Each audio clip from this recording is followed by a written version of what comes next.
Karate originally originated in the island of Okinawa in Japan. It was brought into being by a fellow called Gishin Funakoshi.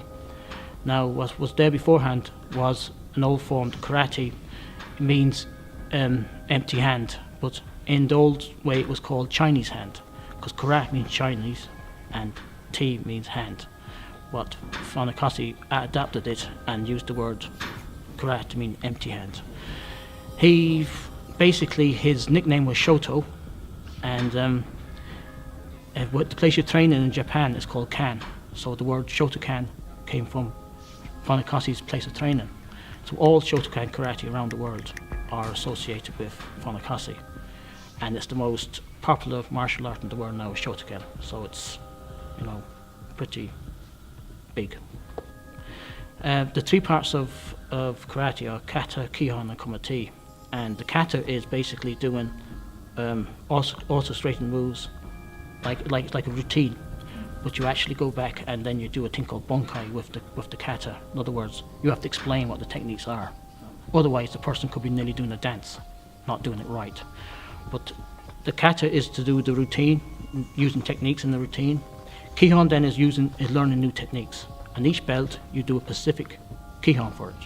So in other words, more techniques, more complicated techniques will be brought in. The kihon basically means basic. So you have to, for that belt, you have to know that kihon. And kumite basically means sparring. So sparring is all kumite. And the sparring comes in three different types. It's set, and then it's freestyle, and then it's just full contact. The set then is something that you've learned, like you might learn to throw a punch, the other one blocks it and counter attacks with a punch, and it's all orchestrated, a bit like the movies.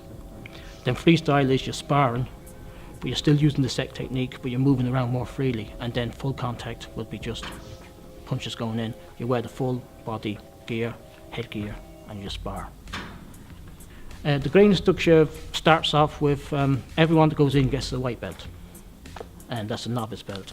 And then the first belt is yellow, and the next one is orange, and after that it's green, and then you get green with white tips, and then you go to blue, then it's blue with white tips, then you get to brown, and then cover to black.